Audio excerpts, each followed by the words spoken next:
Hello everyone, today I will be presenting to you a project made by me. It is called 7-segment display. So this is my project, the circuit.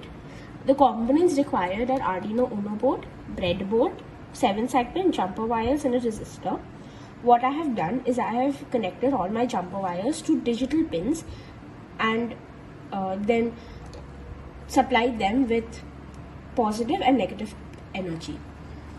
So here this is my coding, and first I have declared all my variables as integers. Then I have declared if they're output or input. And then this is my coding to show when it's going to be 0, 1, 2 and which pin to light up. So as we can see here, so it will go from 8, 9, it will go back to, it will be 0, 1, 2, 3, 4, 5, 6, 7, 8, 9.